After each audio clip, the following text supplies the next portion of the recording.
Today, we're going to talk about driving your car. No, wait. It was like a martial mindset thing? Yeah, we're still going to talk about driving cars.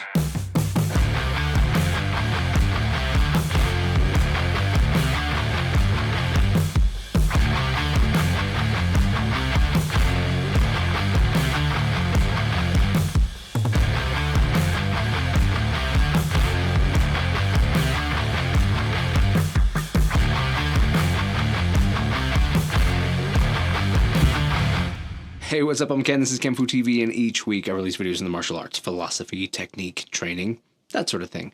So that's the kind of thing you're into. I hope that you stick around, hope that you subscribe so you know when new videos come out, and mostly I hope that you enjoy this and that it's useful to you. If you're new here, welcome, and whether you're new or not, if you like this kind of stuff and you want to support the channel, there's a link down below to join, and you'll also get access to a bunch of other material, other content that I put out. I want to say a big thank you to all the members who are currently enrolled, who are helping keep this channel going. I appreciate you immensely. So today we're going to be talking about driving cars, and I know the video was all about the martial mindset, and it is going to be about the martial mindset. I just want to use driving cars as an analogy for the Zen mindsets that we use martially in Budo.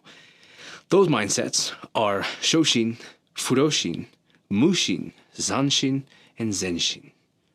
Let's talk about it. Each of these mindsets make up a state that we move in and out of. And it's important to realize that these mindsets are not different phases that we just live in, that they do interact with each other, and you can be in more than one at a time. It's also important to realize that there are a lot of videos about this and articles about this and books about this and all sorts of things. If you want to know about this, I hope that you investigate it. This video is just to kind of bring your attention to it. Maybe you don't know too much about this. The purpose of this is not to give you the be-all, end-all answer. It's instead to hopefully create a bunch of questions in your mind that will get you interested in knowing more. So I said that we're going to use driving cars as an analogy for this, and we will start with Shoshin. Shoshin is the beginner's mind, and it is what I like to think of as the empty cup. It's the one that's paying attention to everything. It doesn't express knowing everything already. It comes in without these attachments to preconceived notions, and instead just seeks to know about things. When it comes to driving cars, this is like when you are first driving your car. You are needing to know everything. You're trying to understand everything. What do these buttons do on the dash? Where do I get to? How do I adjust my seat? Can I adjust my mirror? I'm reading the book so I know the rules. What are the rules? What do those lines mean? All of this stuff we take in, and we're constantly seeking to understand it greater. And then as soon as we actually get to the point that we are driving with other people, then we put our minds in their heads going, what are they thinking? Why are they driving that way? Why are they going this way? Am I going too slow? Are they going too fast? Are they going to turn? Are they going to hit me? What's going to happen? All of these questions that we're just trying to answer, and everything is new. This is a beautiful part of any endeavor, which is the part where we are excited to learn. And the truth is, this one in particular is often a thing that we crave, that we seek. It's the white belt mentality. It's when you start something and everything is new, everything is exciting, and you want it to stay that way because that's where the thrill is. Unfortunately, it doesn't stay that way. As you know more about it, you can become a little bit complacent, and we'll talk about complacency later, but you can start to have less excitement. You can get bored, that sort of thing. The relationships work the same way. The dating phase, the courting phase, where you are seeking your partner, it works the same way. You're so interested in knowing everything about them, and you're excited, and everything's exciting.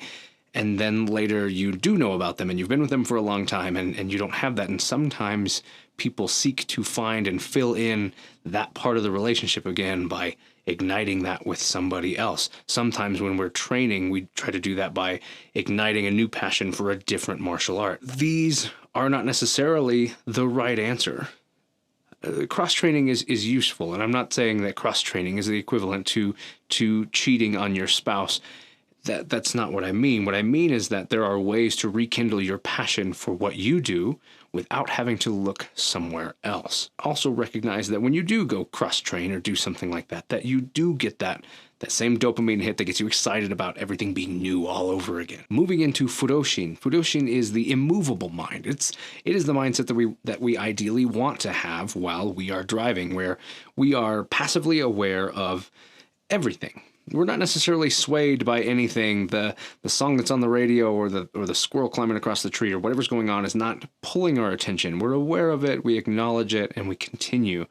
But we continue on our goal, continue on our path, and we're not swayed by these other things, but we're not ignoring them either.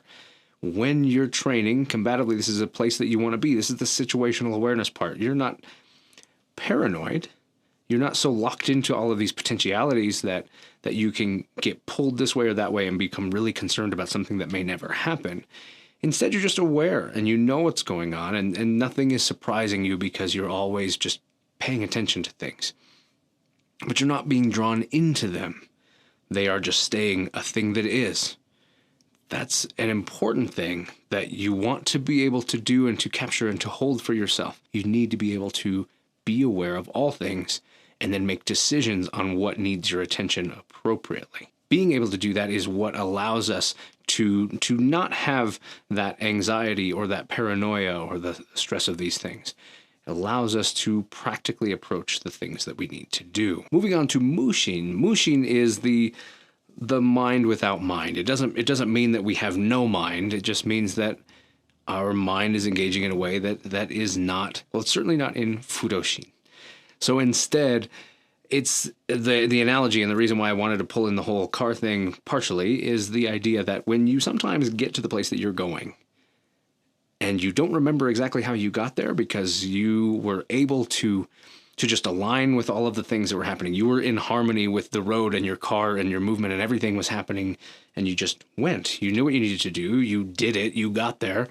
And you don't really remember. The passage of time kind of disappeared on you.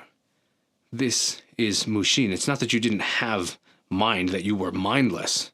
It's just that you were caught in the flow and passing with this intent. You were following this intent and all of the things in harmony that allowed you to pursue that intent.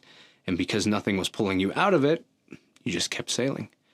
Combatively, this happens in the combat. Once we have begun and there are movements and things that we do that you have trained so much that we become in harmony with our assailant.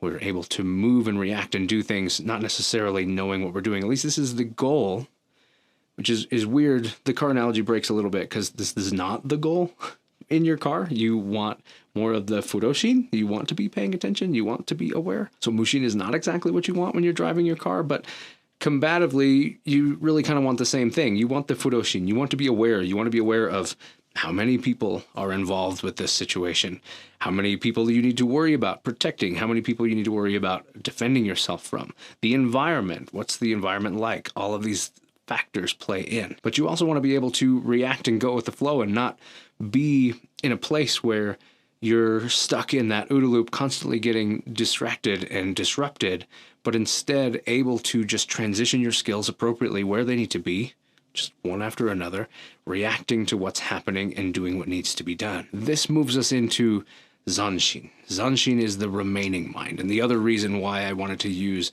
the car analogy. The remaining mind is what I term the vigilance that comes after a thing. So Fudoshin should have made you aware of everything and the situations as they unfold. Mushin should have been you moving in harmony with that situation and doing what needs to be done. Zanshin being staying engaged after the fact, once the event is completed, but you're not disengaging mentally and in your mind. This is a critical component, and it is in some ways a level of heightened awareness. Think of when somebody pulls out in front of you and you almost get into an accident. Not when you do get into an accident, but when you almost do.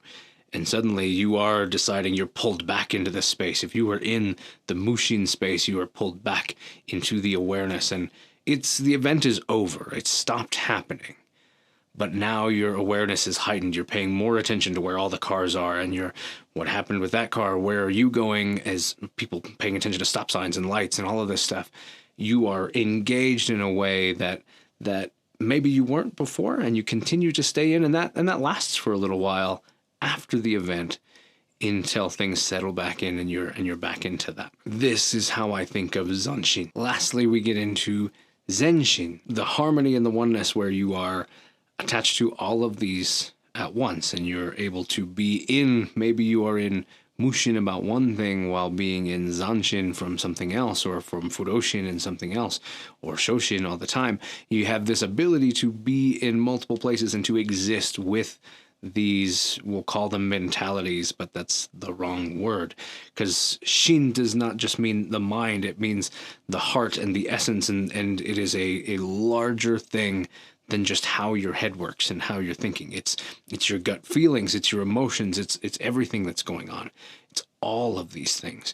And this stands true not just in the Japanese language, but in Chinese language and other languages too. This idea is the same, that this word or this character or this thing is not, even though people refer to it, and myself as well refer to it as your mind, that does not mean that it is strictly a mind thing. But it's an everything thing. It's essence is probably the better word, but sometimes it's hard to really even define what an essence is. Zenshin is supposedly something you only reach after a mastery of the other four, where you can exist in those and understand them at a deep level, a master level, and that's when Zenshin becomes available. I don't know about all that. I'm certainly probably not there, but the idea being that it is a harmony with them, harmony among them, these different states, and their ability to be in harmony with each other and executed because you are trained to be aware. I like driving as an analogy because these are things where these states happen all the time. There are times just going across town, you might have times where you're hyper vigilant, you might have times when you're passively aware of everything, you might have times when you blanked out and you weren't really paying a lot of attention, and you might have times where you are, again, vigilant because of something that you witnessed that you continue to go. So you have something that remains. So you have this potentiality that all of these things are taking place in the course of one trip across town. One drive, especially if you take a long drive, you've probably hit all of them. If you travel, I live in Wyoming, to travel anywhere, you hit a lot of empty for a while. So there might be times when you are fully engaged. There might be times when you are not engaged and you're just going with the flow. And there might be times when you are dealing with things, and there might be times when you're dealing with what remains after a thing. This is why I like this analogy, but it's not the only analogy, and it's certainly not the only way to think of it.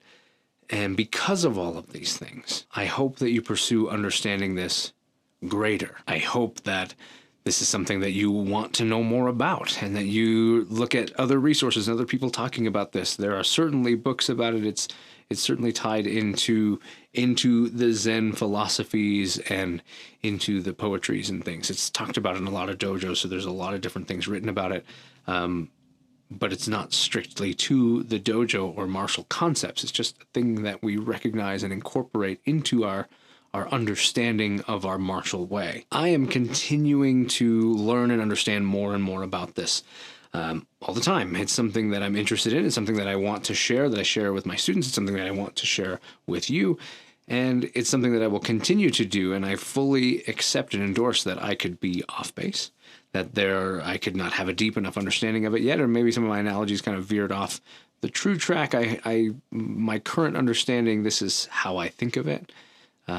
By all means, have a conversation in the comments about your thoughts and experiences and understandings of what these different states of Shin mean and are, and your analogies that might lock in with somebody better than my analogies. I hope that you enjoyed this. I hope that this was interesting to you and it ignited some curiosity to go learn a little bit more about these things. If you enjoyed this, I hope that you maybe consider checking out a few of my other videos.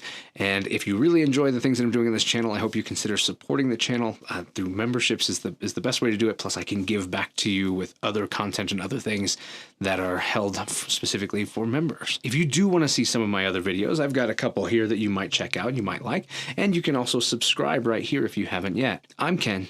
This is kenfuTV, and I'll catch you in the next one.